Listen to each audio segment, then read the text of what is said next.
It's time for Mac Geek Gab, and listener PCUnix in our Discord brings us our opening quick tip of the week. He says, I have been annoyed for some time by the 5-minute increments for setting the time in reminders. I knew I could create the reminder with my voice and say at 6:02 a.m., but I didn't know how to edit an existing reminder with more precise minutes than every 5 minutes, which is what the little roller gives me. Turns out it's easy. Double tap on the time and type what I want. Why do I want this? To get certain reminders just before another. More tips like this, plus your questions answered today on Mac Geek Gab 972 for Monday, March 13th, 2023.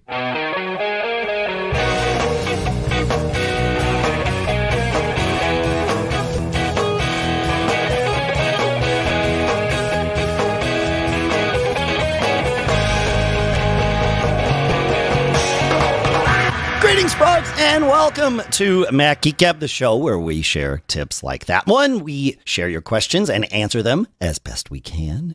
We share your cool stuff found. We put it all together into an agenda, the goal being that each and every one of us learns at least 5 new things every single time we get together. Sponsors for this episode include Factor, where you can head to factormeals.com/MGG60 to get 60% off your first box. Kolide, which now works with Okta for device security.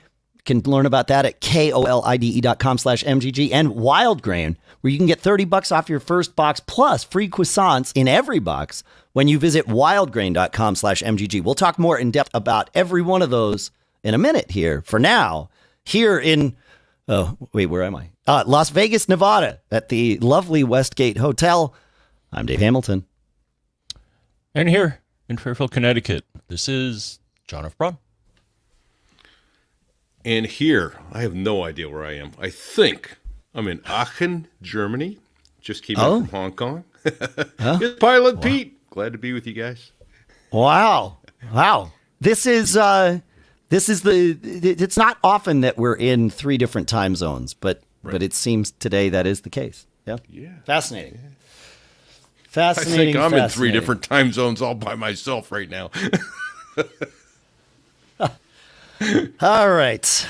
I know the feeling. We're still recording here on Eastern Time. Speaking of Eastern Time, we like to do these Hangouts every now and then. We're trying to do one a month, and I want to get ahead of alerting you all to the next one. It will be on Sunday, March 26th at 4 p.m. Eastern Time. It is in our calendar. You can subscribe at macgeekgab.com/calendar. You can join our Discord at macgeekgab.com/Discord. The Zoom link will be in there. We can't post it publicly on social media because otherwise we spend most of the Hangout just fighting off the script kiddies.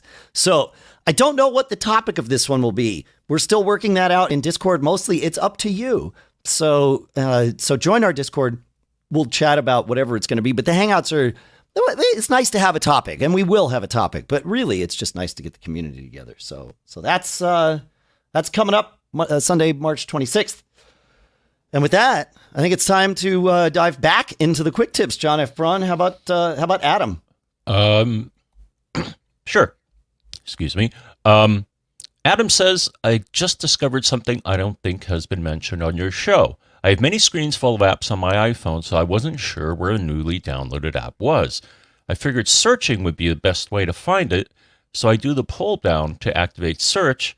I type the name and find the app, and then on a whim, I tried this. I pressed and held on the app as I would in a normal app screen to make it pop and get larger and prepare to move it to another location. The search screen went away and took me to the app's location on whatever screen it was located. I could then drag it as normal and relocated it to where I wanted it to be. This would be great if, for instance, you have your apps organized a certain way and you download a new one that you want to add to a folder of apps on your first screen. Was this common knowledge? And why didn't I ever try this before? No, I don't think it's common knowledge. I've never tried it. Yeah, no, it's a good tip. I found that the place that apps go when you download them isn't as predictable as it used to be.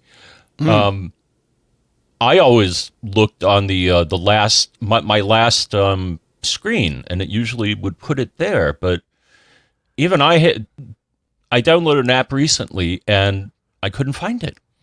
I could have searched like this tip here, but here's another one that worked for me. All right, if you keep scrolling to the right, eventually you're going to get to the app library, right?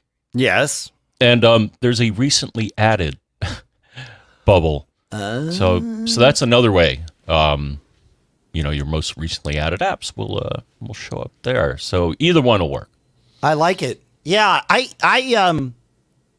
guess it was 2 years ago, so I might be due for this again. But when the 12 mini came out, or when the 12s came out, and I got my 12 mini, I decided to start fresh on my phone. Right, not preemptively, like not migrating stuff over. And certainly not preemptively loading apps that I thought I might need, right? I would only load an app that when I actually was going to use it. And that it was a good thing. Like it was an easy process, mostly painless, and it allowed me to kind of re-experience the phone interface as it currently was or is. And one thing I found was having my own bespoke app folders and, the endless home screens, I have no time for that in my life and no need for it. I have one home screen, and the second page is the app library. And I launch things by searching. I don't dig around on my phone for stuff. So when new apps are installed, they appear nowhere for me other than in the app library. Like they don't appear on the home screen. And I've found that great. I mean, obviously we're all different.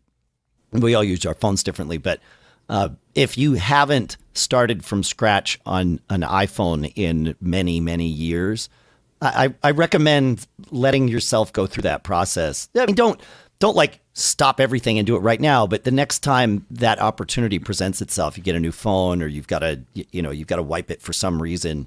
Think about just let it ride. So, yeah. Thoughts on that? Yeah, that's a good idea. Yeah. I think Richard A in the Discord asks, he says, do you have any shortcuts on your home screen, Dave? I don't. There are really on my phone, there's only one shortcut that I use regularly, and it's my nap time shortcut. The part that really bothers me, though, is that Apple installed their own shortcut called nap time and with iOS 16. And it's a very different shortcut than mine.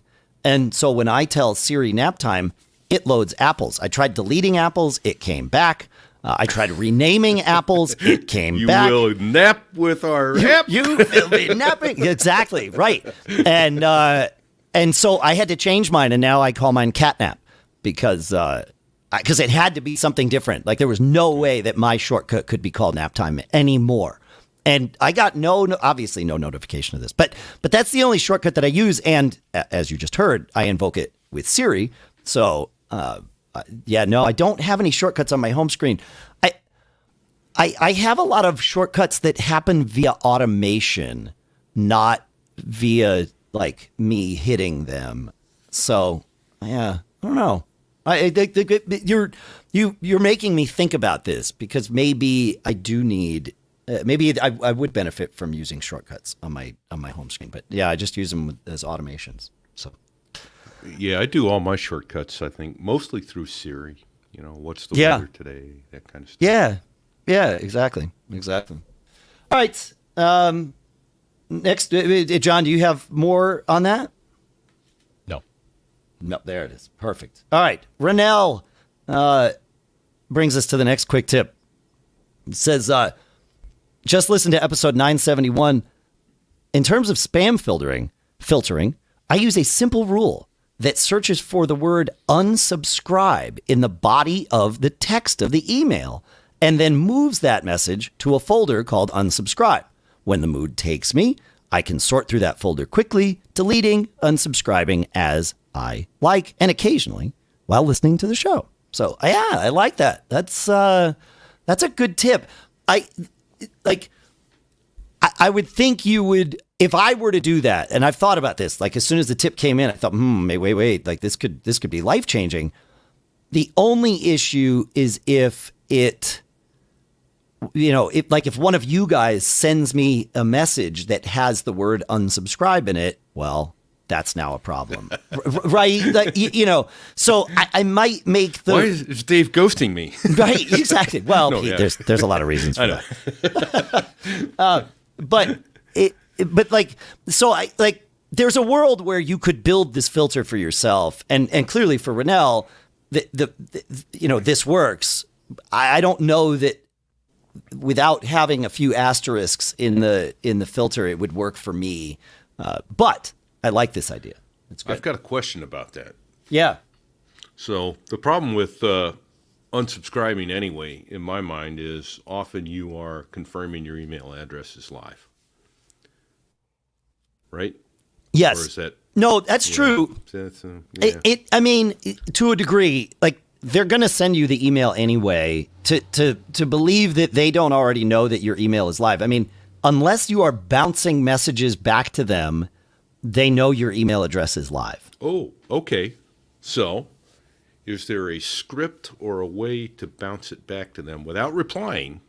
Right. Is there a way to set if you, like, for instance, I rent a domain, and therefore I have a server.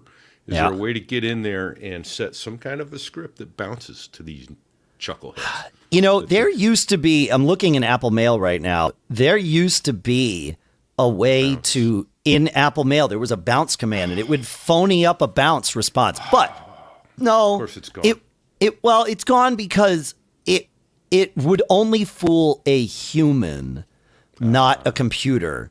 And by that I mean it would also not fool a human if the human stopped and looked at the headers. And read the headers, sure. Correct. Because you'd see where it came from and you'd be like, no, that's a phony bounce. Like now I really know a human interacted with this, right? Like it made it worse, not better, and gave you a false sense of importance or security or both. Because I have several filters that when they come from this domain, delete it. But I would much rather bounce and let them think it's gone. Yeah, you would. That would have to be something you did with your mail host, and I don't know of any service. Someone in the audience, help us out. Exactly. Yeah, feedback at macgeekgab.com. Yeah. Wait, feedback at macgeekgab.com. Feedback at macgeekgab.com? That's what I said. What did Eduardo say, John? Here's what Eduardo said. Just listening to MacGeekGab 971, in the tip of the week, Pilot Pete talks about a tip from listener Todd about option right-clicking a folder to open a new window. That's great. I decided to try option and down arrow to see what happens, and it opened the folder in focus just fine, but I noticed it changed the size of the window. I found that weird and decided to go option up arrow to go back to the folder I was before. It didn't go. Instead, it opened a new window. And every time I hit option up arrow, another new window opens. At first, I thought it was the recent folders, but it's not. I tried to find out where these windows come from, but was unable to. And yeah, there's a reason you were unable to find it, because it's so after doing a little research here, Dave and Pete, I found out that this is actually a shortcut introduced by default folder. Ah, okay. Very cool. And I found that out by, I found an article over at Stack Exchange titled, "What do option up arrow and option down arrow do in the Finder?" And they pretty much explain it, is that it's not the Finder. It's default folder. So. Got it. Yeah, that's a good find. It's not uncommon for, I mean, I run into it myself, but of course I don't notice it right away because I get lost like we all do. But for someone to ask me a question like, why does the app switcher look totally different? And when I hit this key, like it doesn't work right. I'm like, well, that's not the app switcher. That's like Keyboard Maestro's app switcher or something. Like we have these third-party apps that we rely on for the things we rely on them for. And it's easy for us to forget that they do other things too that we might sometimes run into and cause some inconsistencies if we're not aware of what's going on. So yeah, third-party apps, they're great. I couldn't live without Default Folder or Keyboard Maestro, but they do make changes to your system that, especially when you're on a different system, can be a little disconcerting, if you would. So yeah. Cool. Do you use Default Folder too, Pete? Is that one that we all use? Pete's muted, but that's okay. I'm sure we'll hear him. I knew it. I knew that. I was seeing if you would notice. I was shouting really loud all the way from Germany. Yeah, I was going to say Germany to Vegas. It doesn't work. Well, sound travels slow. It'll take a while to get there. Yeah. No, I don't, but I need to look into that. That sounds like quite a handy utility. Oh yeah, no, Default Folder is great. I will say this. I started using it, maybe a decade ago, maybe more. It was very necessary then because there was no utility in open and save dialogues to jump to a favorite folder or something like that. Like you had to manually navigate every single time. And that for me is sort of the killer app of Default Folder. It's basically its primary purpose is that. Now that Apple, and this has been there for a long time, once Apple added the Finder favorites that also then now appear in open and save dialogues, on the left-hand side, you can see your desktop and your documents and any other favorites. They just naturally are there. That makes Default Folder less necessary. But because I had started using it and it's in my workflow and in my fingers, I keep it. One nice thing is I can set a default folder for a given app. So, and hence its name, right? So it works, it adds to that functionality, but I will say that it's not. John Gotel will be unhappy to hear me say this, but it's not quite as I'm sure he knows this. It's not quite as mandatory to have Default Folder as it once was, but I still put it on all my Macs because I like the way it does things better than the Finder. So. Right. All right. One last quick tip, I believe, also from PCUnix in our Discord. It says, listening to the 9 to 5 Mac Happy Hour podcast, he says, I learned that if you power off your WatchOS 9 watch, it doesn't really power off. It's actually in power reserve mode, and a 3-second hold of the crown will display the time. Cool and handy.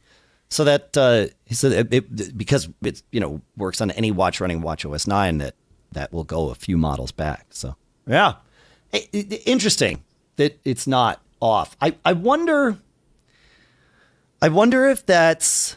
I wonder what the driving reason for that is. Is it for this little utility to have the ability to see the time, or is it for FindMy? That's my conjecture. Yeah. Yeah. I bet it's FindMy. I bet that's the great. reason. I mean, I wonder how far off the phone is too, right? Because it's findable after it's off. That's an option now.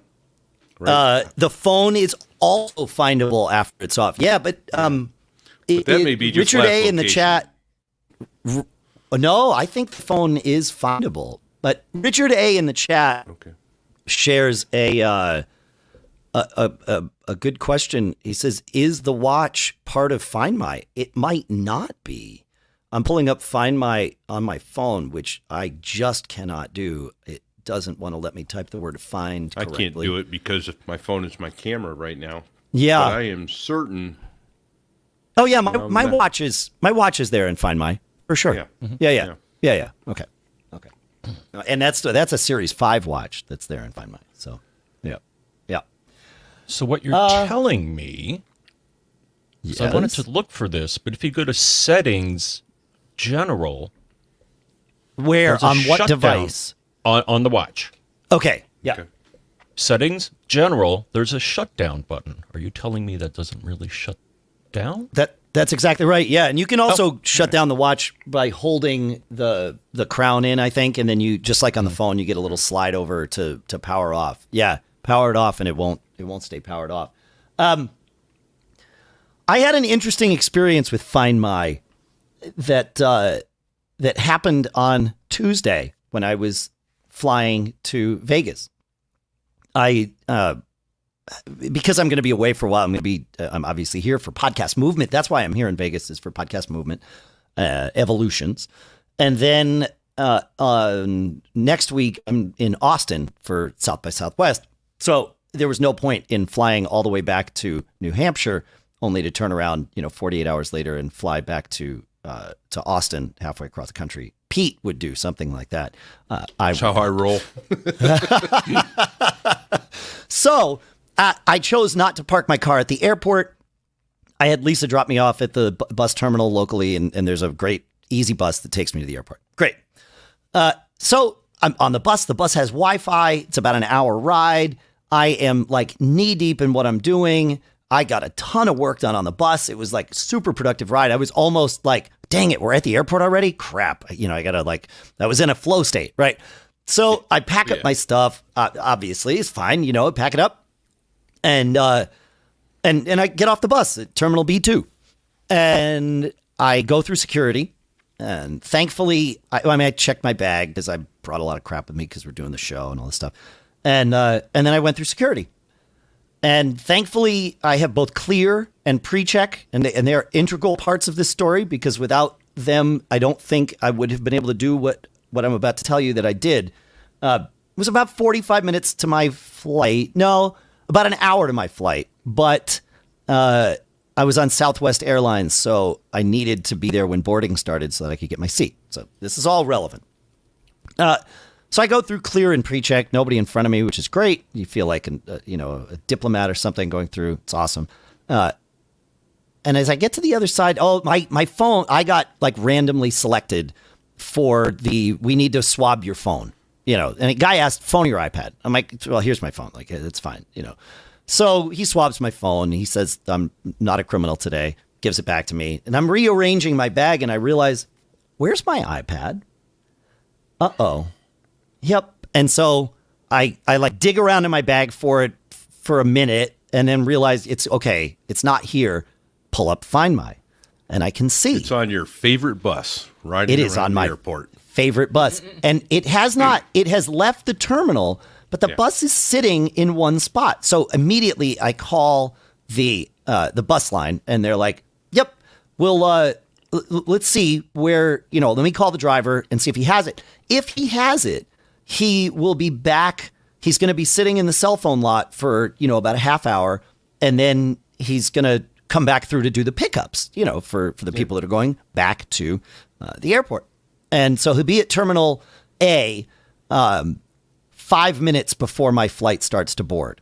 I'm like, okay, fine. So I pull up FindMy and I look and I'm waiting. I'm waiting for the phone call back from the bus company. And I look and I can see that it's stable and where it is. And it's like 50 yards at Logan Airport, isn't it? It's out the door to the left from there, 50 yards. Yeah, but I didn't know if I could walk it. I didn't know if I would hit a brick wall trying to walk from the terminal to a parking lot that's not at the terminal, right? And so it was like, all right, what does it say it's going to take me to walk this? 7 minutes from Terminal A. Like, all right, I got to get to Terminal A, which I can easily do from Terminal B at Logan, and I just start walking, right? I'm like, I got to make this, so I leave the secure area, I walk, I get to I had to cross the street I probably wasn't supposed to cross, but whatever. I made it there. It was fine. There were no brick walls. I made it there. I knock on the bus, and the bus driver says, and they had called me while I was walking and said, yes, he's got it. He's going to bring it to you, at whatever, 12:10 p.m. or something. Like, okay, great. I didn't tell them I was walking because I didn't know if I'd make it. And so I made it, knock on the bus. The guy's like, can I help you? And I'm like, yeah. Can I have my iPad? And he's like, yeah. He's like, you found me. He's like, did they tell you where I was? I'm like, no, my iPad told me where you were. And the best part was, perfect. I was like, this is great. Thank you.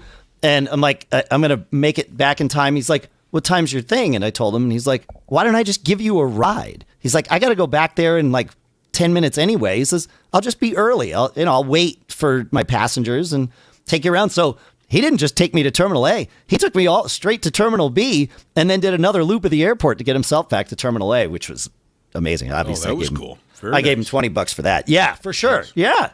Yeah, he found your iPad and he gave you a ride. That's nice. Give me yeah. Yeah. Oh, yeah. No, it was an experience. So, So that brings me to a question that is interesting. I used to get notifications when my daughter would ride with me or something that said, hey, you got an AirTag following you. But she's right there with her keys or whatever. I'm wondering why you don't get this is a technical term now, a crap ton of notifications when you're on the bus. Because there's other AirTags on the bus. So I shouldn't wonder if it's be with getting your them. Device. If it's with your device, it won't notify someone else. I don't know. If you have whatever you can set, and it's somewhere in iPhone settings that I'm not going to try and get to right now because it'll distract me. But I think it's in FindMy on your iPhone. You can choose which device is the one that determines you, like your position on the planet, right? Yeah. And if you are, in theory, and this may not be the case with your daughter, but maybe it is. Maybe if she left her phone at home but had her keys with her, which had an AirTag, which is hard to believe. Right. As I'm saying this, I know that this is an impossibility, but it is possible that like maybe her iPad is set to be her, this is my human being device kind of thing. I don't know. I also think that would be incorrect. Like and that was also a year ago or more, a couple years ago. So that's changed over time. What sets that off? They've changed those security. Yes. But I was just curious why we weren't getting all these notifications because there's a ton of AirTags on the bus. Oh, absolutely. Yeah. I mean, I had no less than 3 AirTags with me. The one in my backpack and the one in each of my bags. So, for sure. Yep. Yeah. Fascinating stuff. Ooh, hey, that means I get to tell you about our sponsor, Factor. You can power up for springtime with Factor, America's #1 ready-to-eat meal kit. With Factor, you get nutritious, chef-prepared meals delivered straight to your door, leaving you both time and energy to tackle everything on your to-do list. Too busy to cook? That's great. With Factor, skip the trip to the grocery store and also skip the chopping, the prepping, and the cleaning up too, because Factor's fresh, never frozen meals are ready in just 2 minutes. So all you have to do is heat and enjoy. I've tried these meals. They're fantastic. Our family's used them. It's great when you've got a busy day and you got stuff to do. The meals are delicious, super flavor packed. Each meal has all the ingredients you need to feel satisfied and happy. And there's 34 weekly options. They're both chef prepared and dietitian approved. So there's always something new to try. And you can enjoy meals for any time of day with breakfast options like egg bites, smoothies, and more. It's a great way to cut back on takeout.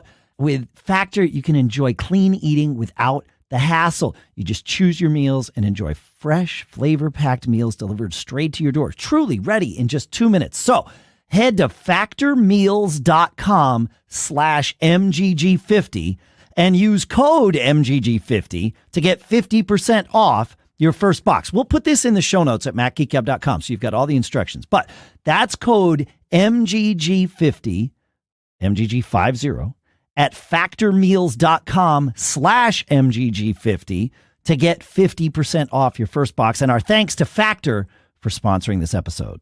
Next up is our sponsor, Kolide, and they've got some big news. If you're an Okta user, they can get your entire fleet to 100% compliance. How? Well, if a device isn't compliant, the user can't log into your cloud apps until they've fixed the problem. It's that simple. Kolide patches one of the major holes in zero trust architecture, device compliance. Without Kolide, IT struggles to solve basic problems like keeping everyone's OS and browser up to date. Unsecured devices are then logging into your company's apps because there's nothing there to stop them. Kolide is the only device trust solution that enforces compliance as part of authentication, and it's built to work seamlessly with Okta. The moment Kolide's agent detects a problem, it alerts the user and gives them instructions to fix it. And it does all this with Slack too, so that you can really engage the user and educate them. And it's fantastic. And then, of course, if they don't fix the problem within a set time, they're blocked.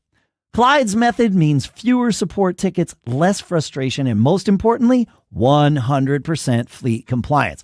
Visit kolide.com/MGG to learn more or book a demo. That's KOLIDE.com/MGG.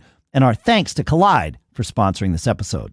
You know, there's nothing quite like the smell of fresh baked bread coming out of the oven, is there? What if I told you you could get all of the delicious with none of the time and work involved? Well, you can with our sponsor, Wildgrain. Wildgrain is the first ever bake from frozen subscription box for sourdough breads, fresh pastas, and artisanal pastries. And unlike typical supermarket bread, Wildgrain uses a slow fermentation process that's easier on your belly, lower in sugar, and rich in nutrients and antioxidants. Every item bakes from frozen in 25 minutes or less. It's true. You heat up the oven, you take the thing out of the freezer, put it in the oven, 25 minutes or less. So some of the things we've done are like 20 minutes. You're good to go. And the house smells delicious. You'll never run the risk of getting bored with Wildgrain because they're constantly adding new seasonal and limited time special items to try. All you have to do is sign up at wildgrain.com/MGG and choose which type of box you want to receive and how often. It's easy to reschedule, skip, or cancel. We've been using this. It is delicious and simple. Plus, for a limited time, you can get $30 off the first box, plus free croissants in every box when you go to wildgrain.com/MGG to start your subscription. You heard me. Free croissants in every box and $30 off your first box when you go to wildgrain.com/MGG. Check it out. That's wildgrain.com/MGG, or you can use promo code MGG at checkout. And our thanks to Wildgrain for sponsoring this episode. All right, John. How about Bill? Let's go to Bill. Bill says, hold on. I went to forward an email with attachments today on my iMac, and Apple's mail stripped out the attachments. I tried multiple emails multiple times and honestly tried to forward emails from my MacBook Air. Nothing. I rebooted the Air, but still nothing. Both are running macOS 13.2.1.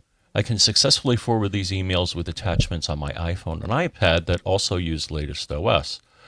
I've looked for a setting on the Macs that may impact this behavior, but I can't find one. Spoiler, I did. Are you experiencing this behavior? Did I miss a setting?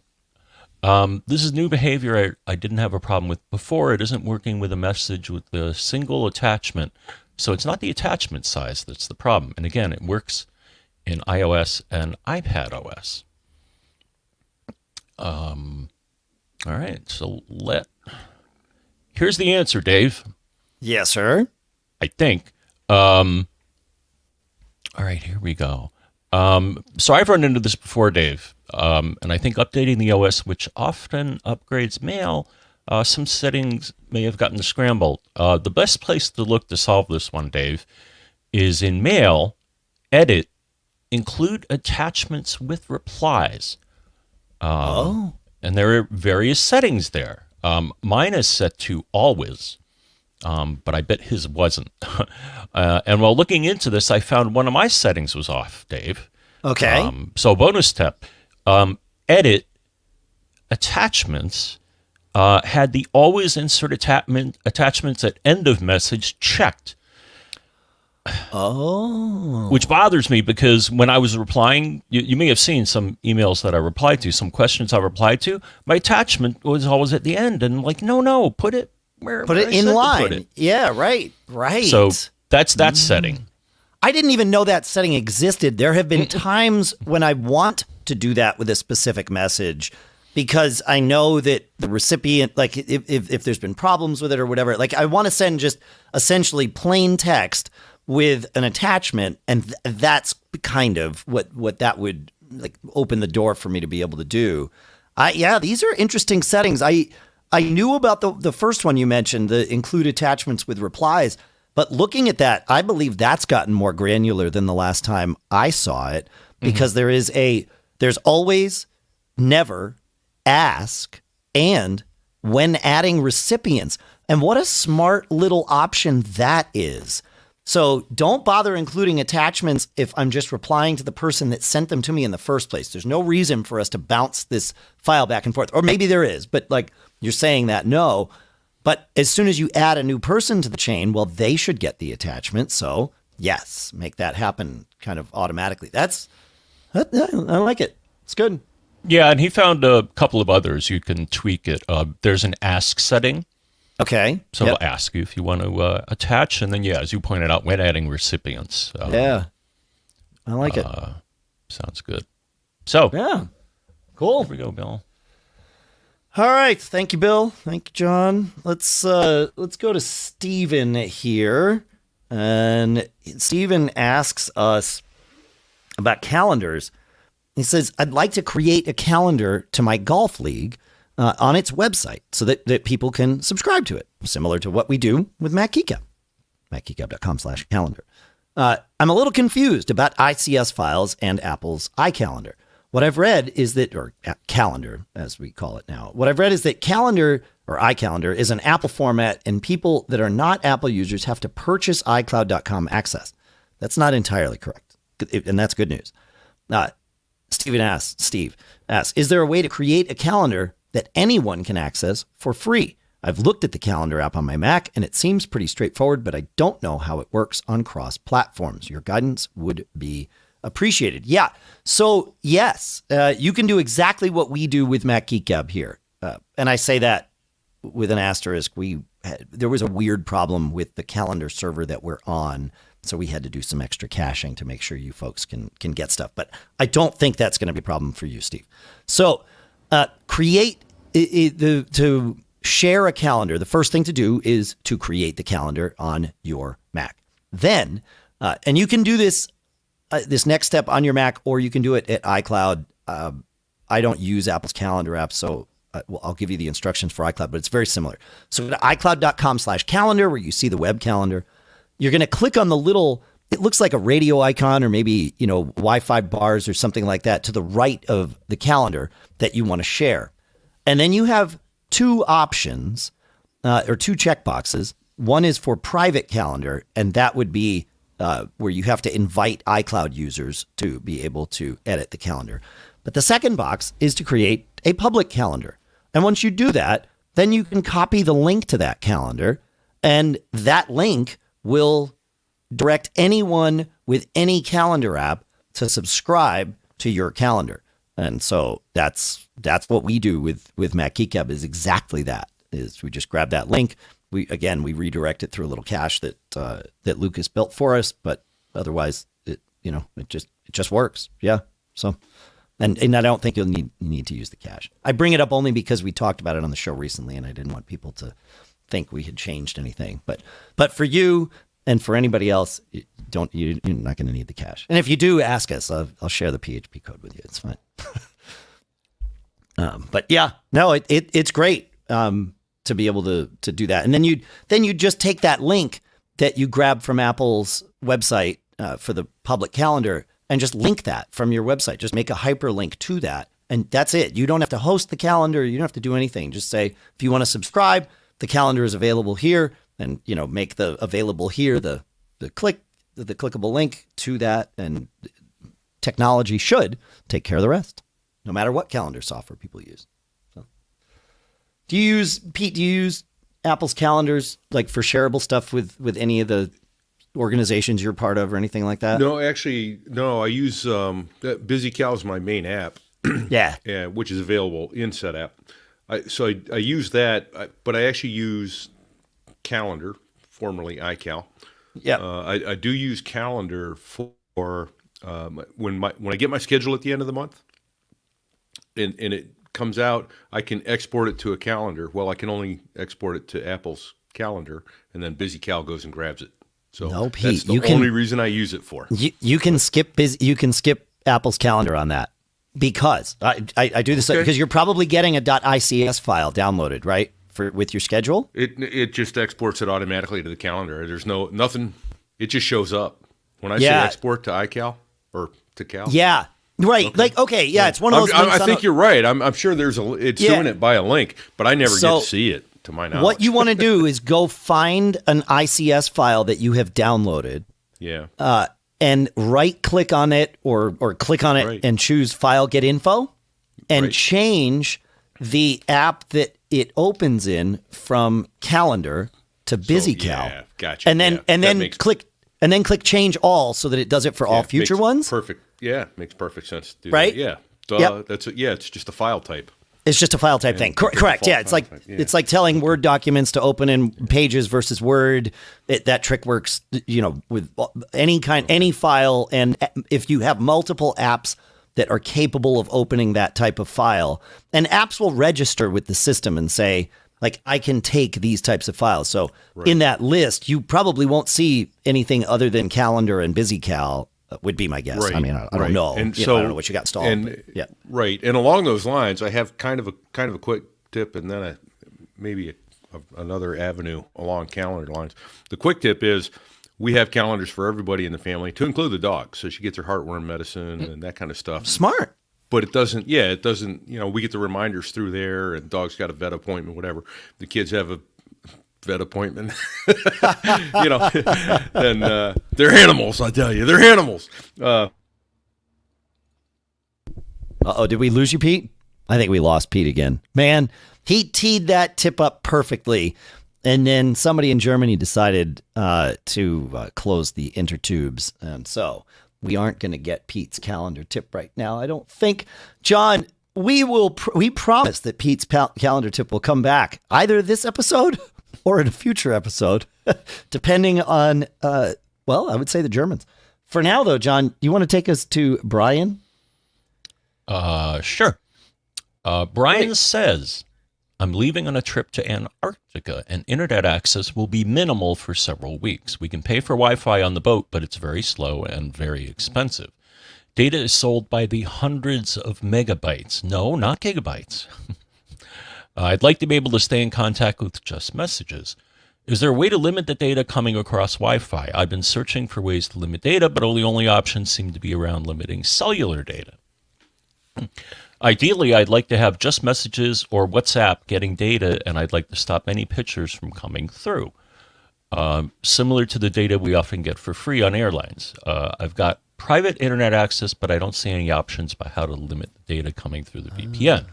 Would love to hear your thoughts. I'm told there are some options on Android, but I can't find anything for iOS. Excuse me. I found something for iOS, Dave. I thought low data mode was only for cellular, as he did, but apparently you can set up your Wi-Fi connection to also be in low data mode. Yep. So I think that's the best you're going to do on iOS. I think that's surprised. Right. You can't get granular. Like with a cellular connection, you can say only allow these apps or don't allow those apps. Like you can do it on an app-by-app basis and say, this app will never have access to cellular. You can't do that on Wi-Fi. That you're right that the best you can do on an iPhone is just turn on low data mode sort of generically for the connection. But that really will keep – I would do two things. So now that I'm thinking about it, I would definitely do the low data mode thing. I would also put and keep your phone in low battery mode because what's it called? Low power mode. Thank you. I knew it. I knew it when it came out that it wasn't correct, but I couldn't think of what it actually was. I would put the phone in low power mode too, because part of low power mode is that it doesn't go and do all that background fetching of data in order to save power. And I say all, it's most. But it will do it while you're charging. So if you really want to be aggressive about this, I would only turn on Wi-Fi when you want to do something on Wi-Fi. And at the very least, I would turn off Wi-Fi while you're charging, because the low power mode restrictions don't apply while you're charging. The low data mode restrictions do apply while you're charging, but low power mode restrictions do not.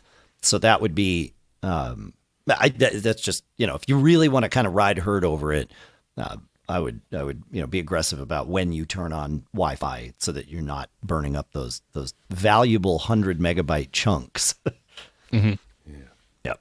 Yeah, I do remember. I'll have to dig up the article, but on macOS, last I recall, you could do some incantation with ifconfig to limit the bandwidth. Yes. Whatever pipe, but I don't think you can do that on yeah, iOS. that would only limit the speed of the pipe, not the amount of bandwidth allowed through it. I mean, it's a function of time at that point, right? The longer you leave it will. You could download a terabyte of data, and if you cut it to half the connection, it'll just take twice as long, but you'll still burn a terabyte of data, right? So, but the Mac also has low data mode for Wi-Fi connections, if memory serves me, and I'm pretty sure it does. Hopefully, I'm sure it does, right? Yeah. Okay. Yeah. I was pretty sure that it did. Yeah, low data. I can see it right there. I'm not going to turn it on for the connection I'm on right now. Well, I'm back from the reasons. ultimate low data mode. You might call it the no data mode, which is why I left. Yeah, we figured, Pete. So, Pete, do you have a minute? Would you? Yeah. You teed that up perfectly, and you dropped off like the moment you were going to share the punchline. So, you have calendars for everybody, including the dog. Everybody, including the dog. When the kids have vet appointments, because they're animals, I tell you. And we heard that part. Yeah, yep. okay. No, we got there. Well, and that was it. Is that everybody's got it? So that was my kind of quick tip. And then, but the other thing was, I think, and I could be wrong. Sorry to circle back to a previous topic, but he mentioned wanting to host that calendar on his site. And is it Google Calendar? You can embed a calendar into your website. Can you not? Do through a frame? Isn't there like an iframe or? Oh, there might. I don't know of this, but I think there's a lot of things I last don't time know about. Last time I was poking around in Google Calendars, there was a way to embed it into your site and host a Google Calendar appearing on your site. Yeah. So it doesn't send someone off site to go get it. Right. I'm sure there is. Yeah. I mean, as you say it, that makes sense. Yeah. Yes. Yeah. So using the CalDAV protocol, is that it? Well, I mean, you're probably not, but maybe. Okay. I mean, I don't know. I don't know the mechanisms. I'm definitely going into territory about which I do not know. Yeah. But no, I mean, it seems realistic that someone would have built that functionality for Google Calendar. So you would need to publish to Google, put your data on Google Calendar and then do whatever that embed is. Makes sense. Yeah. All right. Shall we go to Stephen here, John? Sure. Okay. Stephen says, I've been having two windows pop up every couple of minutes on my Mac Mini 2018 that I cannot get rid of. See attached screenshot. And basically what he's getting are two dialogues that prompt for a username and password. Okay. Wonder what that could be. And then he says, I have two time capsules that I can access with passwords that doesn't work for these pop-up windows. I've also tried my Synology NAS name and password with no success. Can you give me advice? And before I could give him advice, he said, I was able to fix my problem somehow, and I didn't know this was part of the equation. Auto-Mounter was trying to connect to Stephen's time capsule -20.local rather than DS1918 NAS, which is his Synology. That makes sense. Okay. So the problem was, and so I'm like, oh, what's Auto-Mounter? So Auto-Mounter is a tiny little program that I guess is very persistent, as we saw demonstrated here, in mounting network drives. We've mentioned Auto-Mounter a few times on the show. It's been cool stuff found, I think at least once, but also just part of the solution to keeping a network drive mounted all the time, because they don't like to stay mounted after, say, return from sleep or things like that. So Auto-Mounter. Yeah, I've had that happen more often as of late. Yeah. And that a network drive that I had mounted, I put my machine to sleep overnight, and then when I fire it up, sometimes it's still connected and sometimes it's still not. That's There's right. no rhyme or reason to it. Yep. So I'm wondering in this case, though, if Automounter is using its own database, or if he had looked through Keychain Access, he could have seen this. Well, I think the problem was that the error message wasn't clear. Like it wasn't telling him what login it needed, right? So yeah, interesting. Yeah, good stuff. I like it. Yeah, but I wonder if it would have been, because I looked in my keychain and there is a login passwords category, and then it'll list network passwords. So I wonder if he had looked there, if that would have also. Oh yeah, good point. Fixed this. Yeah. Yep. Yeah, because I looked at mine, and actually I had like 2 entries for one of my NASs, and one was like 10 or 15 years old. But it used the newer one. Yeah. So that was nice. Yep. All right. Allison has a follow-up from episode 970 when I was talking about turning off auto-capitalization, which, as mentioned, I did not last for me. Allison says, the way I deal with iOS making the first letter of things capitalized, like when you're typing HTTP or HTTPS, she says, if you type a character and it's capitalized when you don't want it to be, hit delete once and then look down at the iOS keyboard. The caps key will be black. Hit the caps key once and it stops being black, aka stops being active. Now type whatever you want, the first letter, and it won't be capitalized. So, describing it more quickly, she says, just toggle the caps key to disable caps for the character and retype. So that's interesting. So I probably have done this without even realizing it because all of these things become so habitual. But when it decides to auto-capitalize, the keyboard reflects that that's going to happen, and you can override it essentially. So maybe this would be the real trick is, you type a sentence, you hit period, you hit space or whatever, and it now knows, okay, this should be capitalized. Before you even type the next character, go and disable caps lock, or caps. I don't know. There you go. I don't know. Yeah, I don't know. There's still virtually no way to type the letter I by itself without it being capitalized. I mean, you can do it, but you really have to fight the fight in order to do it. But I don't know if it was my connection or yours, so I'm just going to clarify that was the letter I. No, I heard a glitch right at that letter, but I knew where you were going with it. Yeah. So, yeah. Good stuff. Let's have this conversation here. We've been talking about this whole low memory error message that happens on macOS. We talked a little bit about it this week. John, you've got a thing from Simon here. We got a note from Allison about it too. I would love to get to the bottom of this, but let's share. Go ahead and share Simon's, and we'll have a little bit of a conversation about this, John. So yes, Simon got this dialogue that we're hearing about more and more often. So Simon says, I'm sorry, I'm punchy, guys. No, we get it, Pete. You're all good. And here's the dialogue that comes up. It says, your system has run out of application memory. To avoid problems with your computer, quit any applications you are not using. And then it shows a list of currently running applications. And all right, here's a whopper. Acrobat is taking up 11.62 gigabytes. That seems a bit excessive. Yep. That's Adobe. Yep. So, I don't think you need that much memory to run Acrobat. I'm wondering, reinstall the app? Well, I don't know if he has the latest, and maybe it's having, problems with translating an older app. I don't know.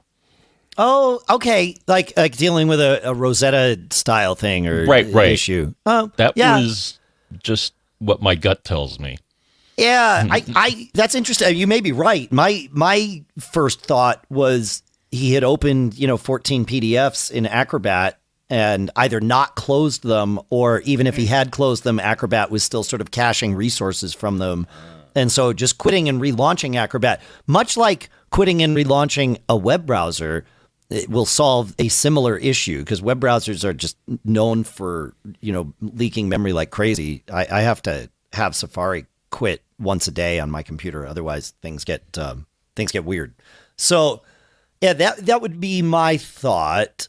Now another thought is Onyx. If I remember correctly, and I'll maybe start it up and look, but I'm pretty sure there's an application cache category that something may be stuck there. Yeah. There are a bunch of caches in that Onyx can clean up, and so that's another thought. Is it's just confused, so get rid of that cache data. Yeah. Interesting. I mean, this one from Simon is probably a correct error message in that, Acrobat was taking up a gobs of memory and needs to release that memory in order for the system to have what it needs to do. The sort of larger issue where you were, we answered a question last week, and your comment, John, was, about your system has run out of memory without any specifics, like Simon is mentioning here, and your comment was, that the error message lies. It is, I think that is probably correct in that the error message's language is inaccurate. Because we're seeing this more and more when you still have plenty of memory. You had an issue, John, right, where you were out of storage space on your device, right? So, clearly that message is coming up. I'd like to just dig into this and see if we can figure out what that message is trying to tell us. Because again, the words on it are wrong. Clearly, you've had a scenario where you saw that message, and what it was telling you was, I have run out of space to swap to on the disk. So that is a form of running out of memory, right? Because if your computer doesn't, what you're running needs more than the physical RAM on your computer, it will page out to disk. Most of the time, in your case, it couldn't page out to disk. So that's what it was telling you. But we've heard plenty of reports of people getting your system is out of memory message when they've got, terabytes free on their boot drive. They've got, plenty of RAM available for the app. So there's something more it's something that triggers this message. And I think, again, the language on the message is misleading or inaccurate, but I think it means something. I don't think it's just coming up for no reason. I just want to figure out the reason. And so I don't know it yet. The more data we can sort of collect on this. So send in your stuff. If you are seeing this message, I'd love to know sort of what led up to it. And I don't know what questions to ask yet, but I know some of them. So the obvious ones would be what we've already discussed. The space on your hard drive, and also what Activity Monitor says about memory usage and memory pressure. That would be helpful. The other one would be, how long has it been since you rebooted your Mac? I'm curious to see if that's part of the equation here. I know in theory you shouldn't have to reboot your computer on a regular basis.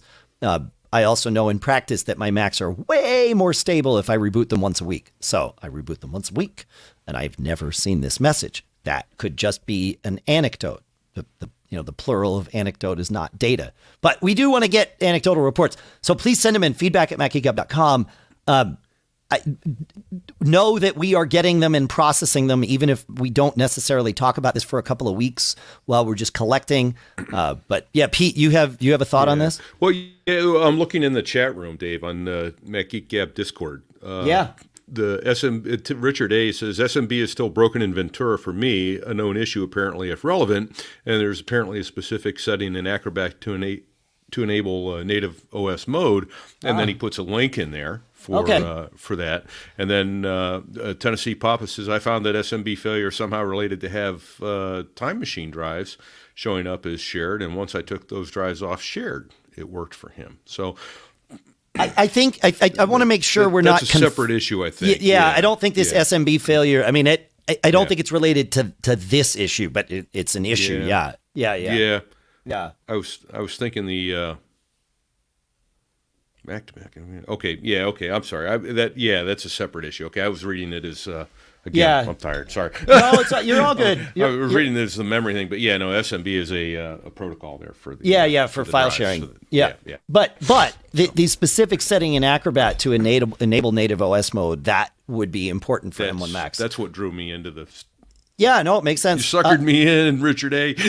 I will put a link in the show notes to that article about that specific issue with Acrobat. Again, I think what Simon had is a legitimate issue with a correct error message.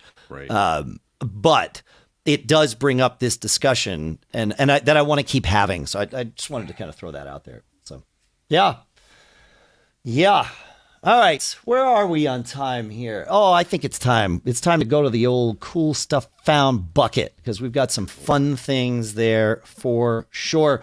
The first one comes from PorthosJon in our, I believe, in our Discord, and I'm vamping here so that I can find it. Yeah, he says, I am obsessed with this new screenshot app called Shottr. He says he doesn't know if it's new. It's new to him. SHOTTR. Some of the best features. You can set a default screenshot folder so that you keep your desktop clean. You can set hotkeys for screenshots like native macOS, including a direct screenshot the active window. I can see that being super handy.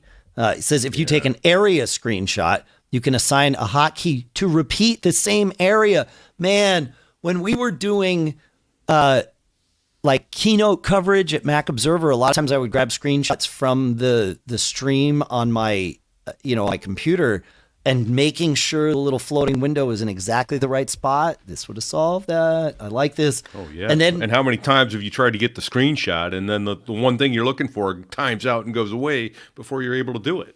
So my trick for that with the Apple events was I would have I'd sit and watch it on my Apple TV, and then on my computer I would press play at the same time.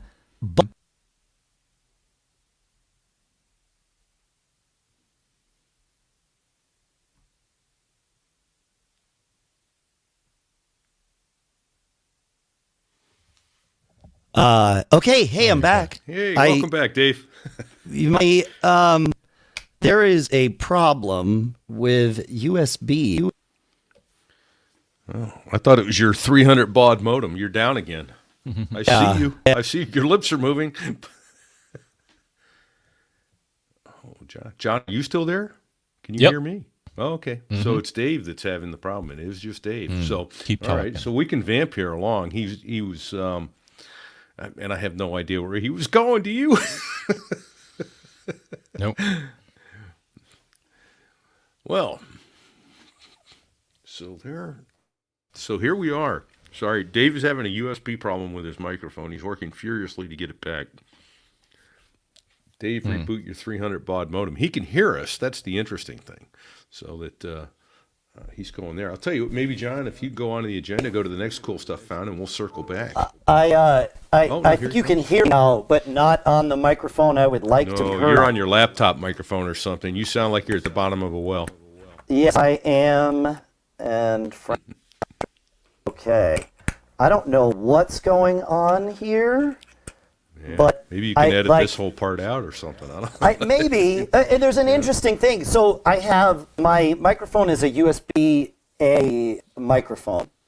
And clearly there is some issue with my Mac today because it doesn't want to show me this microphone. So we might just have awful sound for this part of things. I'm trying to get the other mic to connect again, so I have to do it through a dongle, and it is not letting me do this through the dongle. Yeah, David, I will say that it sounds like your battery charger is turning on and off. I hear the chime as your battery hits in, and exactly something's loose in the whole machine. Something's loose. Exactly. Yeah. This is not a good thing to have happen while traveling. In general, especially not at Podcast Movement. Yeah. Exactly. I might need to hit an Apple Well, you want to Store putz with that a little bit and let John go to the next cool stuff found, and we'll No, circle back? I think I've got it back. Oh, you're back. So, You're back. Yeah, there you are. yeah. I don't know what caused this problem, which means I don't know if it will come back. But thank you for bearing with me. So the way that I would do those screenshots is I would get my Apple TV going, I would get my computer going on the same video, but then I would pause my computer and resume it 10 seconds later. So I would see it on TV, and then it'd be like, all right, I know exactly when to hit the screenshot button to get that one screenshot to, like we would use them here. It's the old broadcast. It's the old broadcast time tape delay. delay. So someone couldn't exactly get in there and start swearing at you. Correct. Yeah. And have it go out over the air. George Carlin induced tape delay. Yeah. But the interesting part. I was going to go somewhere with this. I have no idea. I have no idea where I was going to go. I was just saying. Well, I don't know if it'll jog your memory. I was saying it was always frustrating. You're trying to do the screenshot. We're talking about Shottr. Yeah. And so you can do a keystroke and have it grab what you want when you want. Not while you're trying to do a keystroke and use your trackpad, and then what you're trying to get times out and goes away before you get there. Yeah. Yeah. So Craziness. All right. I think I'm back here. I think there's probably a power issue because it seems like when I took, so I have this EasyQuest dongle, which it's entirely possible has just begun malfunctioning, but who knows? To convert from C on my Mac to A, of course, for my microphone. And as you heard, Pete, like the whole dongle was disconnecting. Yeah. Yep. And of course, that meant the microphone would disconnect. And so after you highlighted the fact that power was part of it, I unplugged power from the dongle because I had power going through the dongle to my computer. And that seemed to calm it down. But I will say that it has been like this for days here without issue. Of course, so it only has happened with Murphy's Law at the worst Murphy possible time. I have Murphy on my favorites list. We used to say I have Murphy on speed dial. Nobody knows what that means anymore. Right. We still have some speed time dial. here. Everything's speed dial. Yeah, exactly. So it's interesting. I will troubleshoot this more after we finish recording and see. But John, you want to take us to the next cool stuff found from Jason? I guess, though, I don't know if I understand totally what this is, but all right. Anyways, from Jason, did you know that 1Password 8 for iOS can now be set as the default app for opening two-factor URLs and QR codes? Open with 1Password and select the login to have the one-time password attached automatically. Amazing. Okay. Yeah. So, but then he sent in a screenshot, which I decided to look on my system as well. So it's passwords and then password options. Settings. This is on Settings. your iPhone. Go to Sorry. Settings, Passwords, and then you got to wait a second for it to populate, and then Password Options. Yes. Yeah, and he has checked iCloud and 1Password, and then there's a whole bunch of other ones. And I actually wait. Let me take this because Go ahead. I think I understand what he has here. So when you go to Password Options, there are two sets of options to choose from. You can say autofill passwords. That's a toggle for on or off. Then there is allow filling from, and you can have, as John said, iCloud passwords. And Jason has 1Password. You could have LastPass chosen here if you're still using that. But then the second section of this is what he's talking about. Set up verification codes using, and you can only choose one thing. And it can be iCloud passwords, which of course is Apple's, or now 1Password 8 for iOS adds the ability to do verification codes directly to it. So when you scan that QR code for to set up the one-time passwords, it will automatically go to 1Password to do that. So, Okay. yeah, it's pretty cool. And my guess is other password apps will add support for this. It seems like Google Authenticator already has, because that shows up on Jason's screenshot, as well as what was the last one? Duo Mobile. So My guess is LastPass is working on some other things, like maybe, trying to divest themselves of the business if I were them. But, there you go. So you still using LastPass, John? Mm-hmm. Oh, man. All right. Jared shares a cool stuff found, and it is, I will pull it up because it's a pair of underwater bone conduction headphones. It is the H2O Audio Sonar IPX8, and it is they're bone conduction Bluetooth headphones, and Jared says he uses them while he's swimming, which sort of blows me away that would even be a thing. So, amazing. They're open ear because they do bone conduction, and they're for swimming. Dave, that's not the right screen. I'm aware. Okay, I'm aware. I'm just waiting for it to come up. It's no problem. Okay. Most of the audience is on audio. It's all good. That's true. Yep. So but yeah, he says he uses them for swimming, and I presume, though it could be done differently, sets his iPhone sort of on the edge of the pool, and then has these, and the list price is $130 on Amazon, but at least at the moment they're available for $100. Yeah, $99 on Amazon. I wonder if there's any memory on board, so you don't need. Yes. Keep it up, Oh, I bet you're right, because it lists them as Bluetooth bone conduction headphones with MP3 player. So they've got 8 gigs of internal memory. There you go. It's as though you willed it into existence. You manifested right, brother? It, Pete. Yup. Now, the next question is, how deep can they go? Can you scuba dive with them? I don't know that I would do that, Pete. Yeah, that's an interesting question. They're IPX8. So does that tell us anything about the depth? Let me Google that while you're looking of things, right? Stuff, Yeah. IPX8 waterproof rating. I don't know. Yeah, but I don't know that I would go terribly deep. 8 continuous immersion 1 meter more, up to 1 meter or more. Continuous immersion 1 meter or more. Okay. Well, I'm going to scuba dive at more than a meter. So, I mean, if they were free, probably. I'd try it. But right. I'm not going to drop 100 on them and then go, let's go ruin these. Yeah, exactly. That's cool. Thank you for sending that in, Jared. I like this stuff. Yeah. There's one that I have to share. It's actually something Lisa put on her phone. Is the PopSocket Aura case, which is it's for MagSafe phones where you want to use a PopSocket but also be able to still use MagSafe. And the way it works is it's a case with this PopSocket that sort of slides up and down on the case, and you can slide it out of the way of the MagSafe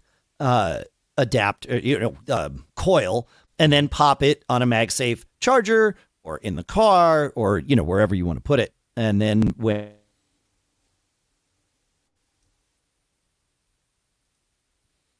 Dave's gone again, John. We'll move to the next one, and I think his Wi-Fi may have gone. So let's move to the next guy. Come up. Let's see. I've lost where we are. He was doing the PopSocket Aura case. Do you have the Schlage Encode Plus Smart Wi-Fi Deadbolt? Did you do that question? No. Well, I have a Schlage Deadbolt smart lock on my home. Oh, hey, I'm back. Welcome back, Dave. Thanks. We were onto the Schlage Deadbolt. And it looks like we need to stay on there because Dave is gone again. I was saying I have a Schlage Deadbolt on my home in Florida.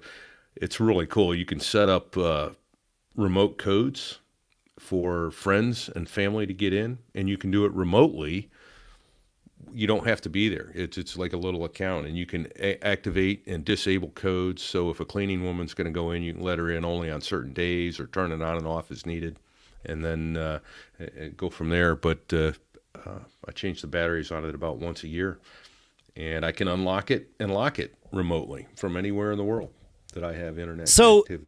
So I need to start sort of back at the top of this because you did the Schlage Encode plus smart Wi-Fi Deadbolt for most of the people, for almost no one. Good. Okay. Because I get the audio recording. So if I wasn't here, they missed it. But everything you said about it, Pete, that did make it through makes sense. But what this Greg sent in, this Schlage, I guess it is Schlage. It's a weird word. It's the Encode Plus Deadbolt, and it is. I'm going to pull it up here because Greg had some interesting things to say about it. But he's able to use his Apple Watch or his phone to unlock the door with it, as in addition to a code or a key. So And then here's cool. The other cool thing. What I did was I took I went to the hardware store, the Ace hardware store, and I bought a Schlage doorknob. And I took the key for my Deadbolt, my Schlage Deadbolt, because you can manually override it with a key, the old-fashioned way. And then I took that to the hardware store, bought a Schlage door lock, and said, "Here, make this door lock work with this key." And the Ace hardware store, what have you, can make that. So now my Deadbolt and my doorknob are the same key. But the ability to use that electronic lock works wonders. So I tell people, I tell them, hey, don't lock the doorknob. And, if you do, then I've got to get somebody involved to get over there. But the Deadbolt itself, we have amazing amount of control over. Remote lock, unlock, set codes for different family members. I like to spell out their names or use their birth dates or those sorts of things so they can get in. And then if you got somebody, don't share that too much. Right. And then if you don't, you can disable it. That's the beauty of it. Oh, that's true. You go, okay, the maid's only going to be there this day. I disable her code the rest of the time. Oh, so that's really smart. Yeah. And so, Schlage has really got this down. We've been real happy. And it takes, We're going to wrap this up here. Pete, your audio is no, you're fine. It's just that your audio coming from Germany, either yours, I can't tell, John, are you getting Pete's audio broken up as well, or is it coming through okay for you? Just you. Okay. So it's something's going on here. We're gonna wrap the show up. I have one important piece of information about it, and very short, which is it takes probably a little better than beginner, probably intermediate skills to install yourself. There you go. Yeah. Well, thanks for hanging out with us, folks. Thanks for dealing with our fun little travel bandwidth issues. Thanks for Dave. You should bring a 900 baud modem instead of a 300 next time. Yeah. All right, I'm just going to ride this show out here. Thank you for hanging out with us, folks. Thanks to CacheFly for providing all the bandwidth to get the show from us to you. Make sure you check out Pilot Pete's other show, SoThereIWas.us. Make sure you check out our sponsors here at macgeekgab.com/sponsors. Of course, you can also check out the sponsors that we mentioned in the show. That was Factor at factormeals.com/MGG60 to get 60% off your first box. Kolide.com/MGG. Wildgrain.com/MGG. Thank goodness the band comes through nice and loud and clear. Folks, we almost didn't make it. Follow our advice and you will get through life as best as you possibly can. And that advice is, folks, don't get caught. May I read it?